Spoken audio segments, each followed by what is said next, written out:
Gloire au Seigneur. Acclamons le Seigneur plus fort que ça. Je veux que tu acclames. Plus fort que ça en poussant des cris de joie.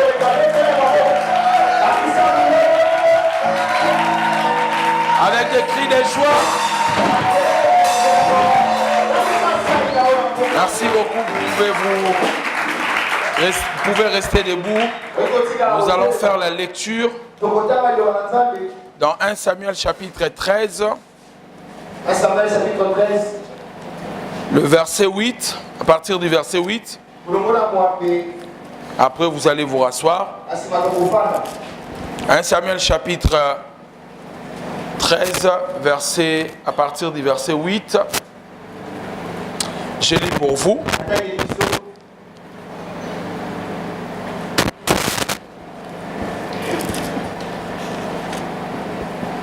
La Bible déclare: il attendit 7 jours selon les termes fixés par Samuel, mais Samuel n'arrivait pas à Gilgal et le peuple s'est dispersé loin de Saoul. Alors Saoul dit: amenez-moi l'holocauste et les sacrifices d'action de grâce. Et il offrit l'holocauste. Comme il achevait d'offrir l'holocauste, voici Samuel arriva et Saoul sortit au-devant de lui pour le saluer. Samuel dit: qu'as-tu fait? Saoul répondit: lorsque je vis que le peuple s'est dispersé loin de moi, que tu n'arrivais pas au terme fixé et que le Philistin était assemblé à Michmash, je me suis dit: les Philistins vont descendre contre moi à Gilgal, et je n'ai pas imploré l'Éternel. C'est alors que je me suis fait violence et que j'ai offert l'holocauste. Samuel dit à Saoul: tu as agi en insensé. Tu n'as pas observé les commandements que l'Éternel, ton Dieu, t'avait donnés. L'Éternel aurait affermi pour toujours ton règne sur Israël, et maintenant ton règne ne durera point. L'Éternel s'est choisi un homme selon son cœur, et l'Éternel l'a destiné à être le chef de son peuple, parce que tu n'as pas observé ce que l'Éternel t'avait commandé. Dis après moi: parce que tu n'as pas observé ce que l'Éternel t'avait commandé. Vous pouvez vous rasseoir dans la présence de Dieu et inclinons nos têtes dans la prière. Père éternel, Dieu d'amour, nous rendons gloire à ton nom, nous te bénissons. Merci pour ces cultes d'enseignement. Merci pour tout ce que tu fais au milieu de nous.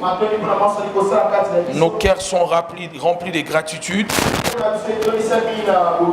et nous te remercions. Vraiment, sincèrement, Père éternel, infiniment reconnaissant pour tes bontés, pour tout ce que tu fais pour nous. Tu nous distingues dans cette commune. Tu nous donnes une place de choix dans l'église corps du Christ dans le monde. Et tu nous fais briller fortement dans cette nation. Sois béni au nom de Jésus-Christ, ton Saint-Fils. Nous avons ainsi prié. Amen. Acclamons encore le Seigneur. Merci. Que Dieu soit loué. Ce soir, j'aimerais partager avec vous un enseignement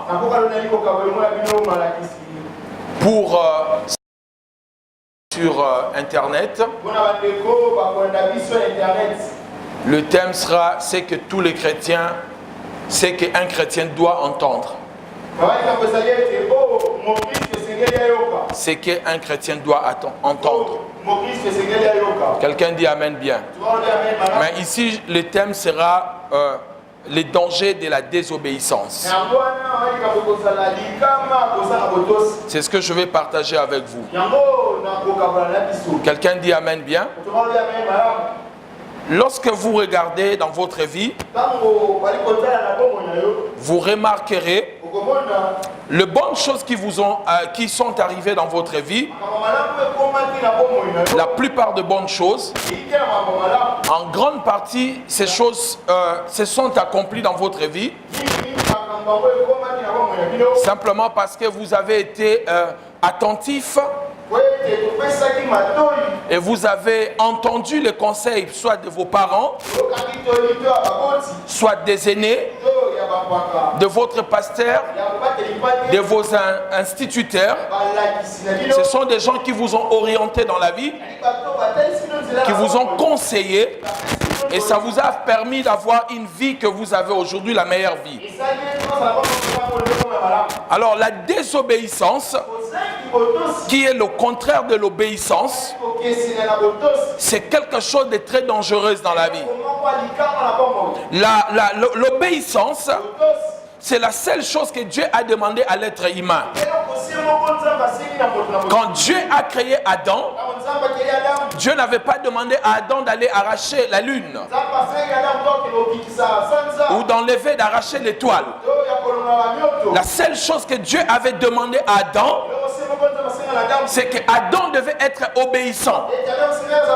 Il devait obéir à Dieu. Et jusqu'au jour d'aujourd'hui, l'être humain, et surtout à ses enfants, c'est l'obéissance. Lorsque vous commencez à obéir à Dieu, vous allez ouvrir des portes en or. Vous allez atteindre des sommets. Et vous allez changer de destinée. Je vais parler d'un verset que je vais revenir après, dont je vais revenir après. Deutéronome chapitre 28, à partir du premier verset, la Bible dit: si tu obéis à ma voix, voici les bénédictions qui viendront sur toi. Les bénédictions sont liées à votre capacité d'obéir à Dieu. Votre niveau d'obéissance détermine quel genre de choses que vous recevrez de Dieu. Tous les gens qui ont perdu des choses dans la Bible, c'était des gens qui ont désobéi à Dieu. Et tous ceux qui ont obéi à Dieu, leur destinée, leur vie ont été propulsées. Dans ce texte que nous venons de lire, on nous présente le roi et les sacrificateurs. Le roi avait le plein pouvoir sur les choses de la nation, à l'exception de la sacrificature. Tout ce qui concernait la sacrificature, c'est le prophète Samuel qui devait le faire. Ce n'était pas le travail que Dieu avait donné au roi. Alors que le roi était en face d'un danger, les Philistins les entouraient. Il a vu que les dangers étaient en train d'arriver. Samuel l'avait promis. Le prophète avait dit que je viendrai au 7e jour, je serai là. Au 7e jour, je vais arriver. Alors pendant que le roi était là avec le peuple, la Bible dit qu'il y avait une forte pression. Il se sentait un peu serré et les sacrificateurs ne venaient pas. Puisque les sacrificateurs ne venaient pas, le peuple a commencé à se disperser. Et lui, il a pris les holocaustes. Il a commencé à sacrifier. J'aimerais vous dire quelque chose rapidement en passant. L'une des choses qui nous pousse dans la désobéissance, c'est lorsqu'on se sent un peu suffisant. Lorsque tu penses que tu peux faire des choses, tu as la probabilité de désobéir facilement. Quand est-ce qu'un enfant commence à désobéir à ses parents? C'est au moment où il pense qu'il commence à se suffire. Il pense que les parents ne peuvent rien pour lui. C'est là où il commence à désobéir. Le roi, il pensait qu'il était suffisant et il pouvait faire tout ce qu'il voulait. Et dès lors il a crié à cela, il a eu un comportement indigne. Il a commencé à faire le sacrifice, à offrir les holocaustes. Et dès qu'il a commencé, la Bible déclare, c'est en ce moment-là que le prophète est arrivé. Le prophète lui a dit: qui t'a poussé de faire ce genre de choses? Dieu allait affermir ton trône. Dieu voulait te rendre fort. Mais à cause de la désobéissance, ton royaume sera enlevé et Dieu le les donnera à une autre personne. Quelqu'un me dit amen bien. Maintenant, prenez vos stylos parce qu'on va écrire. Prenez vos stylos, ce sont des choses qui vont vous aider dans la vie. La première cause de la désobéissance, par rapport à cette histoire, c'est l'impatience. Le roi était impatient et il a désobéi. Combien de jeunes filles dans cette église, combien de gens dans ce monde, combien de chrétiens ont désobéi à Dieu à cause de l'impatience. L'impatience a poussé beaucoup de gens à faire des choses qu'ils ne devaient pas faire. Beaucoup de gens ont tellement attendu la promesse de Dieu, et comme la promesse de Dieu ne s'est réalisée pas, elles sont parties pour toucher au fétiche. Elles ont fait n'importe quoi et elles ont détruit leur vie parce que les gens n'étaient pas patients. L'impatience a détruit la vie de plusieurs personnes en les conduisant dans la désobéissance. Beaucoup de jeunes filles se sont mariées avec des gens qui n'étaient pas dans la volonté de Dieu. Elles savaient que ces hommes n'étaient pas les hommes de leur vie. Dieu leur avait interdit, mais elles n'ont pas voulu entendre parce qu'elles devenaient impatientes. L'impatience est une arme qui ouvre la porte à la désobéissance. L'impatience est une clé qui ouvre la porte à la désobéissance. Lorsqu'on a un cœur impatient, on peut faire des choses avant le temps de Dieu. On peut désobéir à Dieu aussi facilement parce qu'on n'a pas un cœur patient. Je ne suis pas devenu un grand prédicateur en un seul jour. Les promesses de Dieu ne se sont pas réalisées dans ma vie en un seul jour. Ça a pris des années. Beaucoup de gens de ma génération, quelques amis prédicateurs, n'ont pas voulu attendre et ils ont désobéi à Dieu. Ils ont pris les raccourcis. Certains sont morts et certains sont entrés dans des histoires très compliquées parce que l'être humain n'a jamais voulu la patience. Écoutez-moi mes chers amis, cette église est composée de 70 à 80% de jeunes. Si tu n'es pas patient, tu désobéiras à Dieu et tu détruiras ta vie. La patience est la clé. Vous savez, il y a 4 ans, la personne qui possédait Galaxy S3, c'était un homme qui était dans le sommet. Il pouvait frimer. Combien de jeunes filles ont été déviergées? Combien de jeunes filles avaient accepté de sortir avec les gens qui ont l'âge de leur papa juste pour avoir Galaxy S3? Mais ce que les gens ne savaient pas, pendant ce moment-là, il y avait d'autres filles qui étaient patientes, qui obéissaient à Dieu. Et aujourd'hui, elles ont un bon travail. Elles possèdent Galaxy S7. Ce qui a été pressé, elles ont désobéi à Dieu pour posséder quelque chose qui est démodé aujourd'hui. L'impatience te détruira. L'impatience va te briser. Développer un cœur rempli de patience. Si vous voulez aller très loin avec Dieu, il faut développer la patience. Personne ne peut faire un long marche,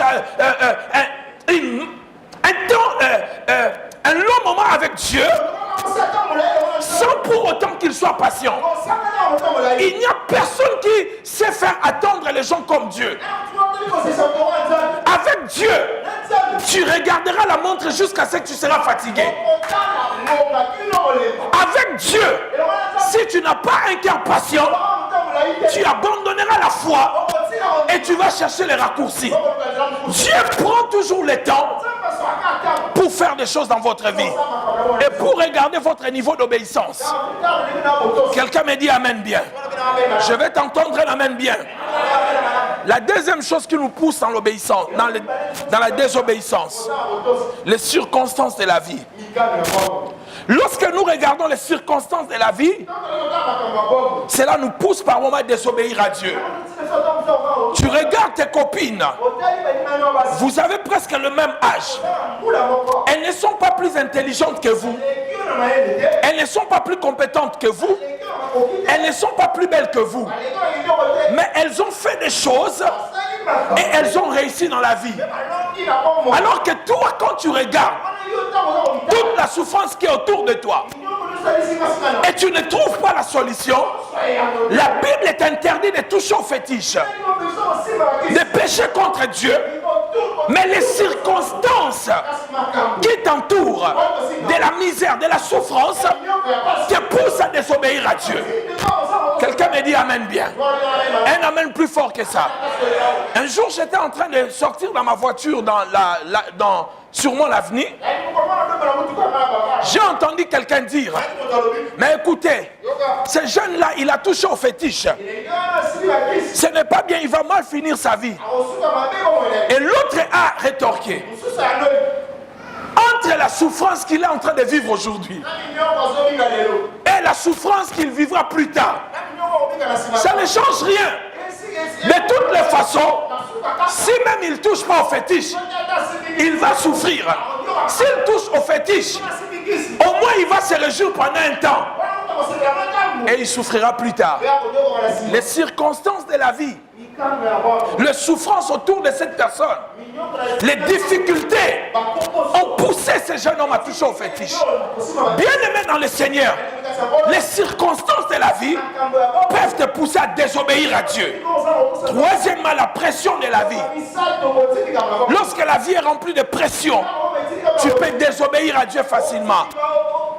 Combien de jeunes filles se sont mariées avec des hommes qui n'étaient pas dans la volonté de Dieu, simplement parce qu'il y avait une forte pression des gens, de la famille, des amis, des copines, et les filles ont désobéi à Dieu. Quelqu'un me dit amen bien. Maintenant, pourquoi devons-nous obéir à Dieu? Nous devons obéir à Dieu parce que l'obéissance est la seule chose que Dieu a demandé à l'homme. Donc, si nous ne savons pas obéir à Dieu, les restes des choses de Dieu n'arriveront jamais dans notre vie. Il n'y a aucune chose que je possède dans ma vie sans que j'ai obtenu en dehors de l'obéissance à Dieu. Tout ce que j'ai dans ma vie, c'est dû à l'obéissance, à ce que Dieu me dit de faire. Et si je désobéis à Dieu, je risque de perdre certaines choses. L'obéissance est la seule chose que Dieu t'a demandé. Maintenant, écoutez-moi très bien. Toute chose que Dieu t'interdit de faire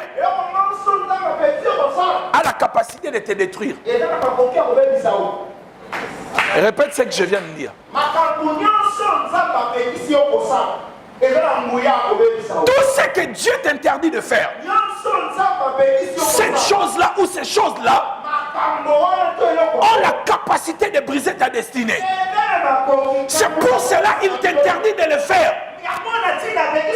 Quelqu'un me dit amen bien. Un amen plus fort que ça. Je me rappelle de l'histoire d'un père avec son fils. Il interdisait son fils de toucher le feu. Et son fils, à chaque fois, lorsqu'il regardait le charbon en train de briller, la brillance des charbons soulevait sa curiosité. Jusqu'à ce qu'il est parti toucher, les jours où il était brûlé, c'est le jour où il a pris la décision de ne plus toucher. Des fois, il y a certaines choses de la vie qui brillent, qui soulèvent notre curiosité et qui nous poussent à désobéir à Dieu. Et lorsque nous désobéissons à Dieu, nous partons pour toucher à ces choses-là. Nous brûlons les mains. C'est en ce moment-là que nous tirons la leçon. Dis amen bien. Un amen plus fort que ça. Un amen plus fort que ça. La souffrance, je vais le dire autrement, la désobéissance, les conséquences de la désobéissance est le moyen que Dieu utilise pour corriger ceux qui n'aiment pas obéir. C'est là où nous avons passé là. Pour la personne qui s'en est là, pour pas mais là, papa va ça, il a auto. Je sais que tu as raté cela, je vais le répéter. Les conséquences de la désobéissance et les moyens que Dieu utilise pour corriger ceux qui refusent l'obéissance.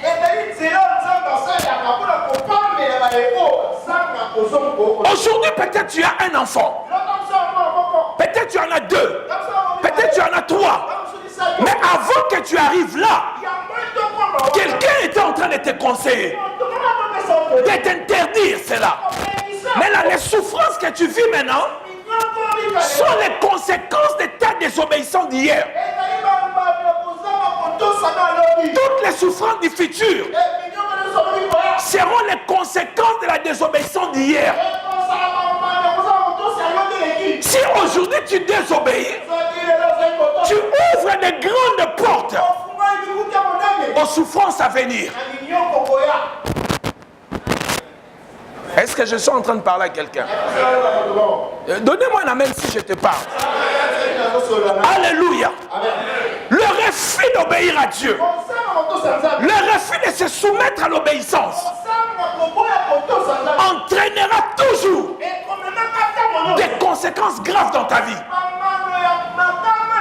Quelqu'un me dit amen bien. Un amen plus fort que ça. Pourquoi devons-nous obéir à Dieu? Deuxièmement, parce qu'à chaque fois que vous demandez un miracle à Dieu,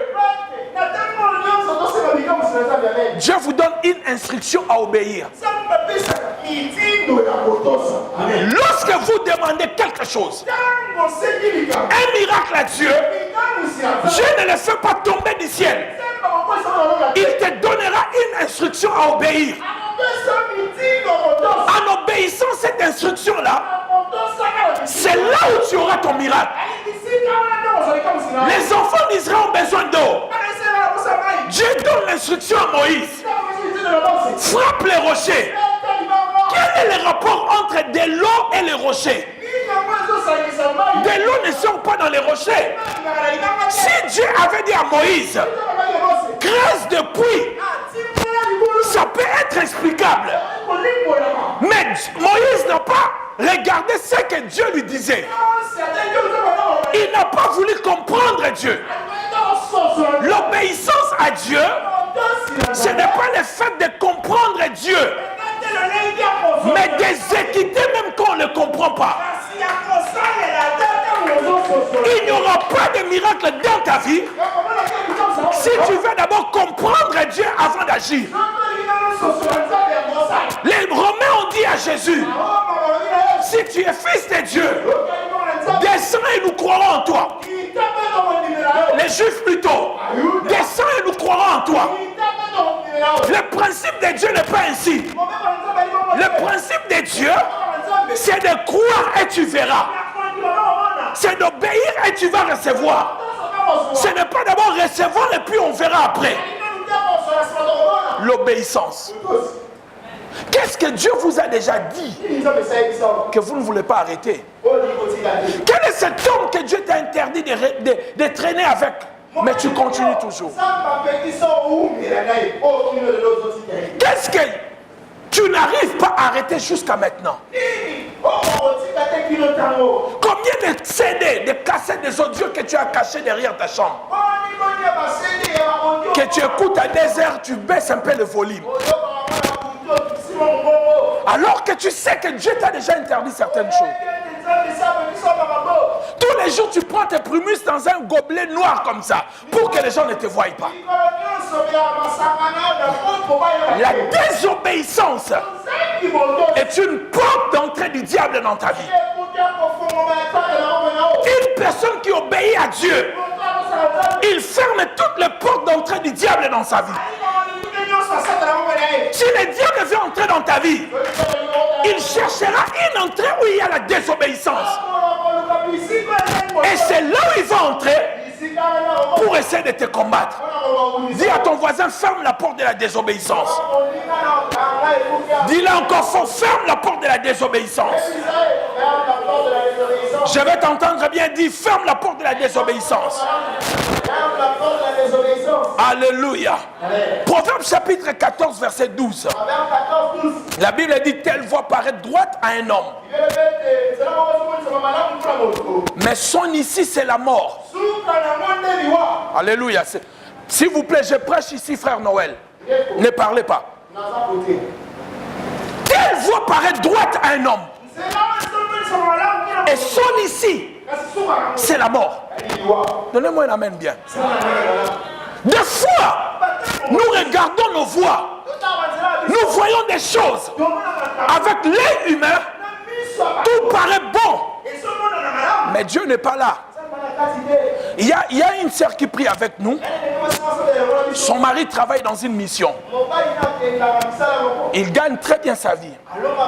Il travaille à l'intérieur. Cet homme m'a appelé. Il m'a dit, pasteur, je vais te demander un conseil.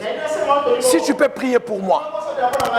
Là où je travaille, je gagne autant. Il gagne vraiment beaucoup d'argent. 3 chiffres. Non, 4 chiffres.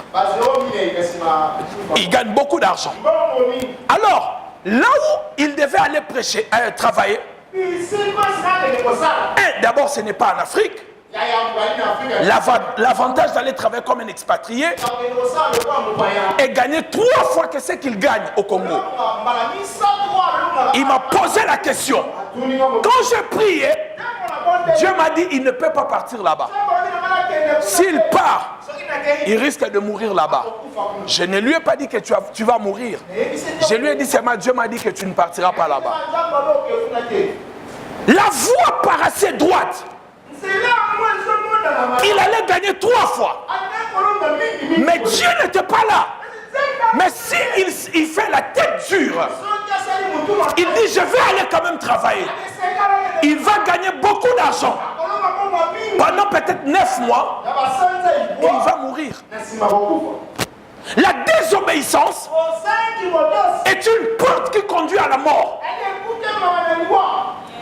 Adam est mort spirituellement parce qu'il a désobéi à Dieu. Et la désobéissance d'une seule personne peut détruire toute une famille. Je dis la désobéissance d'une seule personne peut détruire toute une famille. Vous êtes en couple. Tu veux donner la dîme. Ta femme te dit ne donne pas. Attention, vous risquez de fermer la porte pour toute la famille. Romains chapitre 5 verset 12. La Bible dit c'est par un seul homme que le péché est entré dans le monde. Et la mort s'est étendue sur tout le monde. Par un seul homme. Un seul homme à quand? Il a fait pécher tout Israël. Josué chapitre 7. Lui seul il avait péché. Mais Dieu a puni tout Israël. Tout péché à toi peut bloquer ta maison et ta famille. Ta désobéissance à toi peut empêcher les autres à avancer.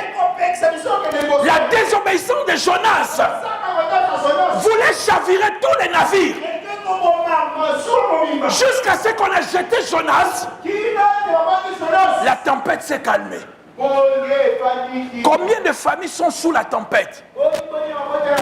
Parce que quelqu'un quelque part est en train de désobéir à Dieu. Quelqu'un me dit un amen bien. Je vais t'entendre bien, dis un amen bien. La désobéissance te coûtera toujours cher. Je suis en train de dire la désobéissance te coûtera toujours cher. Maintenant, écoutez-moi très bien. Si vous voulez atteindre les objectifs de Dieu, vous devez apprendre à obéir à Dieu. Vous ne pouvez pas atteindre les objectifs de Dieu en désobéissant à Dieu. C'est lui qui connaît ce que tu dois faire. Si tu suis ce que lui te demande de faire, tu obéis, tu finiras par atteindre ses objectifs. Beaucoup de gens n'arrivent pas avec Dieu parce qu'ils ne savent pas suivre l'obéissance. Ils n'arrivent pas à obéir Dieu. Dieu m'a demandé de rentrer à Kinshasa. Je vivais en Europe. J'étais tranquillement là-bas avec ma famille. Mais quand Dieu a parlé, si j'étais en Europe, j'allais être dans une zone de confort sans pour autant avoir ce que Dieu m'a donné aujourd'hui. Lorsque Dieu vous parle, obéissez, partez directement, exécutez directement. Alléluia.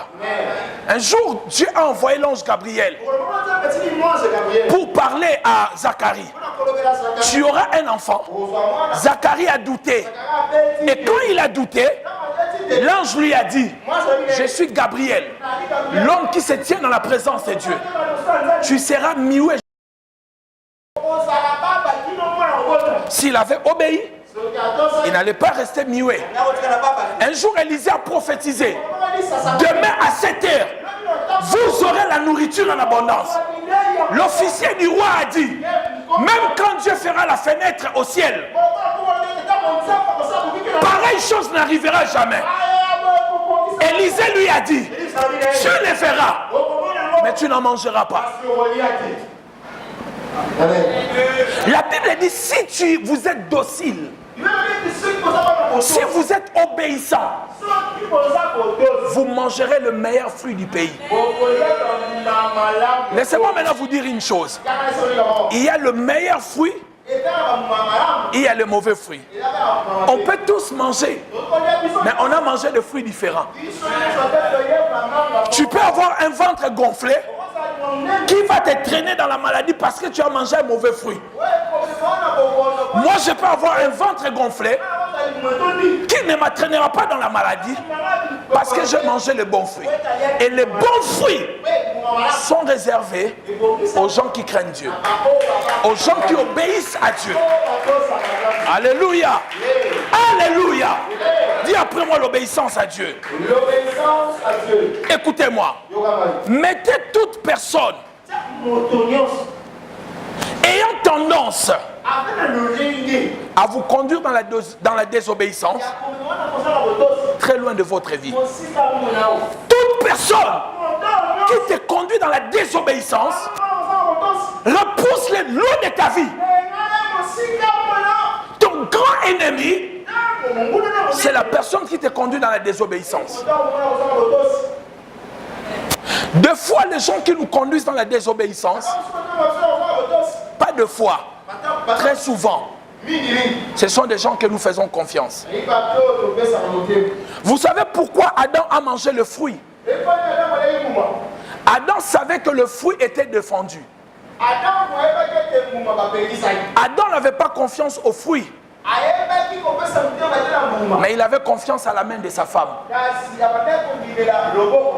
La confiance qu'il avait sur la main de sa femme l'a poussé à manger le fruit. Des fois, les gens que nous faisons confiance peuvent nous conduire sur le chemin de la destruction.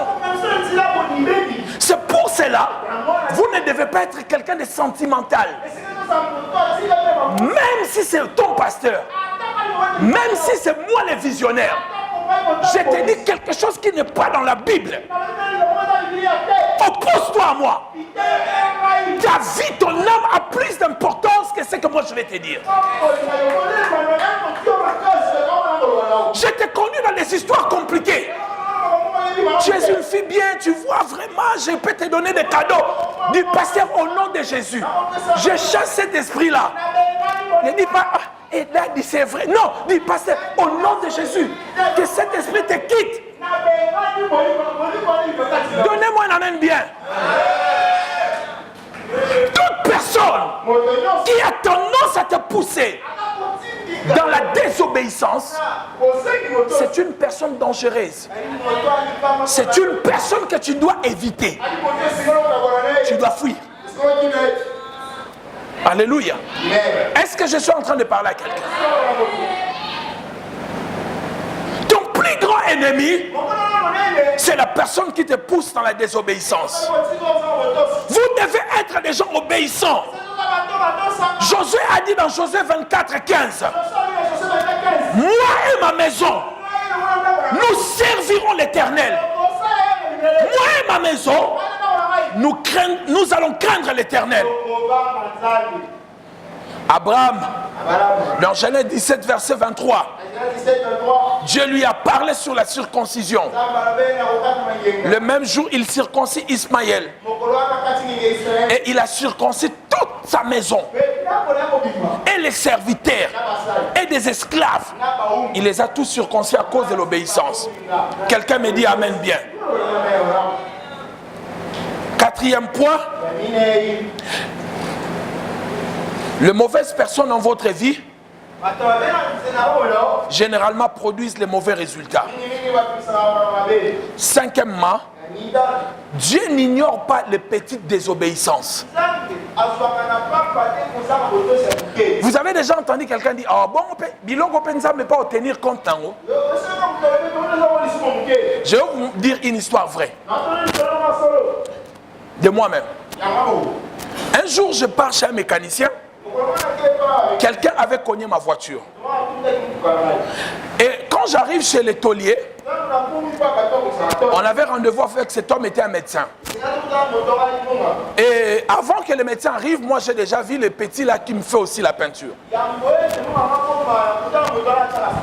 Je lui ai dit, combien ça va coûter pour que tu refasses ma peinture? Et il m'a dit $50, pasteur. Je lui ai dit, bon, tu diras à ces messieurs-là $100. Et moi, je vais prendre $50. Tout de suite, le Saint-Esprit m'a dit, ce que tu fais n'est pas correct. Tu ne peux pas faire ça. Alors que pendant que moi, j'étais en train de... Quand je finis avec lui, lui, il partait déjà vers le monsieur là. Et il a dit à ces messieurs, il faut me payer $100. Et quand j'arrive, les messieurs discutent, ils se sont entendus à $90. J'étais culpabilisé. Le Saint-Esprit me disait, tu as péché. Tu m'as désobéi. Et si tu fais ça, tu risques d'ouvrir une porte. Vous savez qu'est-ce qui s'est passé? Quand le Messie a donné $90, je ne pouvais plus lui dire non, paye $50. Je lui ai dit non, donne seulement 70 et reprends le 20. Le monsieur m'a dit ah, merci beaucoup pasteur. Et le garçon a pris $20. Il a dit prends pasteur. J'ai dit non, je ne prends pas. J'ai dit je refuse. Garde tout. Alléluia. Parce que je ne veux pas. Le Saint-Esprit m'a montré déjà ma faute. Et je ne peux pas continuer sur cette faute-là. Combien de fois le Seigneur nous a montré notre faute? Mais nous avons refusé. C'était une petite désobéissance. Je pouvais dire à Dieu, bon, je n'ai pas pris $2000, j'ai pris seulement $20. 20, Seigneur, je vais mettre même le carburant du groupe à l'église. Certains d'entre nous, nous pensons que Dieu ne tient pas compte des petites désobéissances. Combien de portes nous avons ouvertes à cause de petites désobéissances? Et pire encore, tu étais peut-être comme moi. Le Seigneur te disait, ce n'est pas bien ce que tu viens de faire, mais tu as donné à Dieu des justifications. Seigneur, je n'ai pas volé. J'ai fait seulement l'arrangement. J'ai essayé seulement de mettre un peu de bénéfices. Mais est-ce que ces bénéfices-là plaît à Dieu? Aujourd'hui, il n'y aura pas des amens, je sais. Aujourd'hui, c'est le couteau, ça déchire les cœurs. Dis amen bien. Les petites désobéissances. Et les désobéissances qui sont liées aux circonstances. Beaucoup de gens ont expliqué à Dieu. Seigneur, regarde les circonstances autour de moi. Regarde si je ne fais pas ça. Comment tu veux expliquer, justifier ta désobéissance? Et quand j'ai demandé à Dieu pardon, je refusais de prendre cet argent. Dieu m'a ouvert une grande porte. Des fois, les diables nous amènent de petites désobéissances pour nous fermer des grandes portes. De petites désobéissances pour nous fermer des grandes portes. Regardez Joseph. Joseph arrive devant la femme de Potiphar. C'est la femme qui craque pour Joseph. C'est leur secret, le secret des deux personnes. La femme est mariée, ne peut pas dire à son mari. Joseph ne peut pas s'inquiéter. Joseph peut l'accepter et régner dans la maison quand son maître sort. Mais Joseph a dit, comment ferais-je telle chose et pécher contre Dieu et désobéir à Dieu? Mais laissez-moi vous dire une chose. Le diable lui a ouvert une petite porte pour lui fermer la grande porte de Pharaon. S'il avait accepté d'entrer dans la petite porte du diable, la grande porte de Dieu allait être fermée. Combien d'entre nous, nous avons fermé les grandes portes de Dieu par de petites désobéissances? Tu n'es pas honnête même là où tu vas au marché. Tu montres à quelqu'un des bonnes chikwang. Lorsque la personne se tourne pour prendre l'argent, tu prends une chikwang pourrie, tu mets à l'intérieur. C'est une désobéissance grave. Ne dis pas que oh non, c'est juste si je ne fais pas ça, Seigneur, je vais faire de pertes. Non! C'est une désobéissance qui peut ouvrir une porte que le diable puisse entrer. Ça peut être une désobéissance qui peut fermer une grande porte. Dieu tient compte à de petites désobéissances.